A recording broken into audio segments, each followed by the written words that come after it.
আৰু দিনৰ ভাৱে বোলে মই হাতী ৰাখিমে লতাবিধ লৈ যাওঁ এই লতাবিধ এনেকৈ খাই দিব পাৰে অকণমান টেঙিচি লাগে সকল আমাৰ চেনেল বিজ্ঞানলৈ সকলোকে পুনৰ স্বাগতম জনালোঁ সকল আজি এবিধ লতাৰ বিষয়ে আমি ক'ব গৈছোঁ এয়া মোৰ হাতত দেখিছে আপোনালোকে এই লতাবিধক কি লতা বুলি ক'ব আপোনালোকে জানেনে বাৰু এই লতাবিধৰ বহুতো গুণ আছে আৰু সেই গুণৰ কথা আজি আপোনালোকক ক'ব বিচাৰিছোঁ যিহেতু মোৰ অলপ চুলি সৰা প্ৰব্লেম হৈ আছিলে চুলি সৰিছিলে টুকুৰে খাইছিলে বা কেতিয়াবা হৈ যায় এনেকুৱা ধৰণৰ চুলি সৰি যায় বা বিভিন্ন ৰোগৰ কাৰণে কেলছিয়াম নথকাৰ বাবেও হয়তো আপোনাৰ চুলি সৰি যাব পাৰে বা চুলিৰ যিকোনো সমস্যাৰ বাবে এই লতা খুব উপকাৰী আৰু সেই লতাবিধকে মই আজি বহুত কষ্ট কৰি পালোঁ বিচাৰি আছিলোঁ কিন্তু পোৱা নাছিলোঁ আজি মই পালোঁ সেই ভিডিঅ'টো আপোনালোকে চাব আৰু এই লতাবিধৰ বিষয়ে আমি আৰু ইয়াত কি কি গুণ আছে আমি সকলোখিনি আপোনালোকক জনাবলৈ চেষ্টা কৰিম এতিয়া চাওক আহকচোন বন্ধুসকল আমি চাওঁ সেই লতাবিধৰ কেনেধৰণে মানে হয় আচলতে এই গছজোপা হৈছে পৰাচয় লতা আপুনি যিকোনো ঠাইতে হওক যিকোনো গছ এজোপাত যদি আপুনি যদি দি দিব বিচাৰে তেতিয়াহ'লে এই ধৰণে চাওক মই এই লতাটো ছিঙি লৈ পেলাই মই যদি এনেকৈ থৈ দিওঁ তেতিয়া বছ আৰু ইয়াক কৰিবলগীয়া একো নাথাকে আপুনি ইয়াত থৈ দিলে হ'ল গছজোপাৰ ওপৰত থৈ দিলে হ'ল অট'মেটিক নিজে বাঢ়ি বিভিন্ন গছজোপাৰ আৱৰি ধৰিবগৈ এনেকুৱা হয় আৰু ইয়াৰ গুণো আছে বহুত সেই গুণৰ বিষয়ে আপোনাৰ আলোচনা কৰিম আৰু লগতে চুলি সৰাৰ খুব উপকাৰী বুলি কৈছে চুলিৰ বাবে খুব ভাল চুলি সৰা চুলি পকা চুলি টকৈ খোৱা বা চুলিৰ যিকোনো সমস্যা সমাধানৰ বাবে এই লতা আপোনালোকে ব্যৱহাৰ কৰিব পাৰে এইটো আপোনালোকে দেখা পাইছে এইবিধ লতা কয় আকাশী লতা আচলতে এই পৰাচয় লতাবিধক স্বৰ্ণলতা বুলিও বহুতে কয় পৰা চুলি পকা বা চুলিৰ বিভিন্ন সমস্যাৰ ক্ষেত্ৰত এই লতাৰ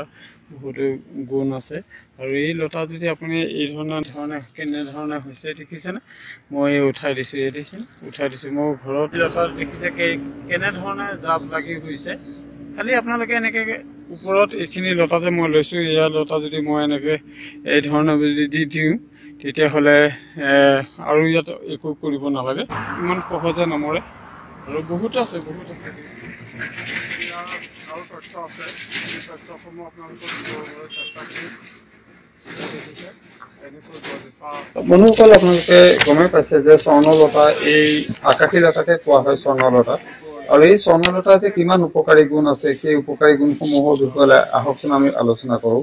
যেটা প্ৰথম কথা হ'ল আপোনাৰ শৰীৰত বা আমাৰ শৰীৰত কেতিয়াবা আঘাত পাওঁ বা কাটা চিঙা হৈ যায় গোটেই হালধীয়া লতাটো ছিঙি পেলাই কেইডালমান হাতত যদি লৈ আপোনালোকে ছাতৰ তলুৱাতে মোহাৰি পেলাই পেষ্ট বনাই সেই তাৰ ৰসটো যদি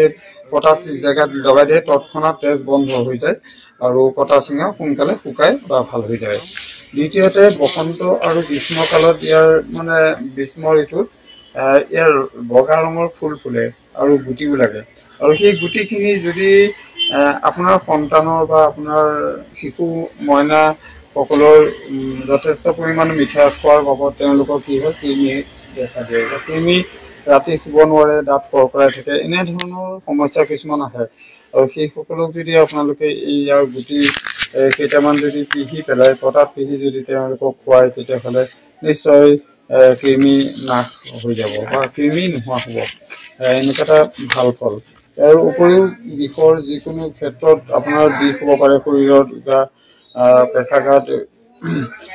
মাংসপেশী যদি বিষ হয় তেতিয়াহ'লে আপুনি এই লতা খাব পাৰে ইয়াত মহৌ ঔষধি হিচাপে কাম কৰে লগতে আপোনালোকে পেটৰ যিকোনো সমস্যা গেষ্ট্ৰিকৰ সমস্যা যিসকলৰ গেষ্ট্ৰিকৰ সমস্যা আছে সেইসকলে যদি এই লতা খায় তেতিয়াহ'লে মই যেনেকৈ খাইছোঁ দেখিছে আপোনালোকে মই কেনেকৈ খাই দিছোঁ এনেধৰণে যদি খায় তেতিয়াহ'লে নিশ্চয় গেষ্ট্ৰিকৰ সমস্যাৰ পৰা আপোনালোকে ৰক্ষা পাব ইয়াৰ উপৰিও লিভাৰ চাফা কৰে কিডনি চাফা কৰে লিভাৰ চাফা কৰে আৰু ক'বলগীয়া বহুতখিনি আছিলে আৰু বিশেষজ্ঞসকলে ইমানখিনি উপাদান পাইছে এইটো লতা বিধক আমি স্বৰ্ণলতা বা আকাশী লতা বুলি আমি জানো হয়তো এতিয়া এইটো সময়ত অকণমান কঠিন পোৱাটো বাৰিষা কালত খুব বেছিকৈ পোৱা যায় যদি কাৰোবাৰ জণ্ডিছ হৈছে তেতিয়াহ'লে জণ্ডিছ বেমাৰৰ কাৰণে ই মহা ঔষধি হিচাপে কাম কৰে কাৰণ ইয়াৰ পৰা এগিলাচকৈ প্ৰত্যেক দিনে খালী পেটত ৰাতিপুৱা যদি খায় তেতিয়াহ'লে প্ৰায় 4 পালি বা 3 পালিতে সম্পূৰ্ণ ভাল হ'ব যদি অলপ বেছিকৈ হেৰি হৈ যায় তেতিয়াহ'লে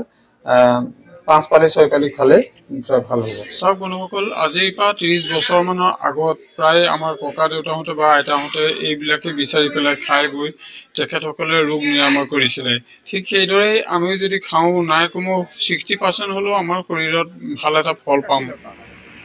এই গেষ্ট্ৰিকৰ কাৰণে ভাল আৰু কিহৰ কাৰণে ভাল তুমি জানা জণ্ডিছৰ কাৰণে ভাল বোলে জণ্ডিছৰ কাৰণে ভাল এতিয়া মই এই পেটৰ অসুখৰ কাৰণে ভাল আৰু হেৰি মই ইয়াৰ কাহিনী এটা ক'ম আমাৰ গাঁৱৰ ওচৰতে এজন ল'ৰাৰ জণ্ডিছ বেমাৰ হৈছিলে বিভিন্ন জেগাত দেখুৱালে হস্পিটেলৰ হেৰিয়াত লৈ গ'ল দেখুৱাৰ পিছত মানে কি হ'ল ল'ৰাটো একদম হালধীয়া হৈ গ'ল নখলৈকে হালধীয়া হৈ গৈছে এনেকুৱা হৈ গ'ল তাৰপিছত পকি গৈছে তাৰপিছত কি কৰি কিন্তু আইতাক এজনী আছে আইতাকে মানে বিচাৰি ফুৰিছে এই লতাবিধকে নাই পোৱা তাৰপিছত কুঁহিয়াৰ বাৰীত পালেগে এই লতাবিধে তাৰপিছত আনি পেলাই খুন্দি এসপ্তাহ খোৱাৰ পিছত ভাল হৈ গ'ল মই এইটোৱে ক'ব বিচাৰোঁ যে যাৰ জণ্ডিছ হৈছে বৰ্তমান সময়ত বৰ্তমান হৈ আছে সেইসকলৰ বাবে এই ভিডিঅ'টো মই প্ৰস্তুত কৰিছোঁ যাতে এই লতাবিধক যদি অলপমান এনেকৈ লৈ পেলাই আধা কাপ ৰস উলিয়াই পেলাই যদি 4 দিন খায় মই 100% চেলেঞ্জ দিম তেওঁ জণ্ডিছ বেমাৰ দ্বিতীয়বাৰ তেওঁৰ শৰীৰত নাহিব আৰু ইমান এটা প্ৰমাণিক ঔষধ আৰু সেইবাবে মই ভিডিঅ'টো বনালোঁ আৰু এই লতাবিধ এনেকৈ খাই দিব পাৰে অকণমান টেঙেচি লগা গেছৰ সমস্যাও দূৰ হয় ন বাৰু এইখিনিকে আছিলে আজিৰ ভিডিঅ'টোত আপোনালোকক জনালোঁ যদি আপোনালোকৰ কাষে বাৰে আছে তেতিয়াহ'লে আপোনালোকে খাওক বা এনেকুৱা সমস্যাত ভুগি আছে তেতিয়াহ'লে আপোনালোকে উপশম পাব বুলি আশা কৰিলোঁ আৰু বিশেষজ্ঞসকলে আৰু ইয়াৰ বহুতো উপাদান আছে আৰু আমাৰ অসমীয়া যিসকল লোক আছে বা আমাৰ ককাহঁতে এনেকুৱা এইবিলাকে লতা হওক বা গছৰ পাতেই হওক বা এনেকুৱাৰ পৰা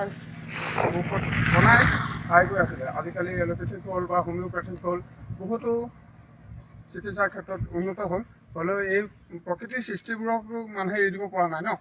ইয়াৰ পৰা এটা 80% হ'লেও 40% হ'লেও আমাৰ শৰীৰত ভাল গুণৰ সম্পৰ্কে আলোচনা কৰিলোঁ বা আপোনালোকে ভিডিঅ'টো চালে ভিডিঅ'টোত কেনেকুৱা পালে আপোনালোকে কমেণ্ট বক্সত কমেণ্ট কৰি জনাব তেতিয়া আমি আমাৰ পৰৱৰ্তী সময়ত আন এটা ভিডিঅ' লৈ অহাৰ এটা মনোবল বাঢ়িব আশা কৰোঁ আপোনালোকে মৰম চেনেহ আশীৰ্বাদে আমাক আগুৱাই দিব বুলি আশা কৰোঁ ইমানকে কৈ শেষত পুনৰ এটা ভিডিঅ'ত লগ পোৱাৰ প্ৰতিশ্ৰুতিৰে জয় আই অসম ধন্যবাদ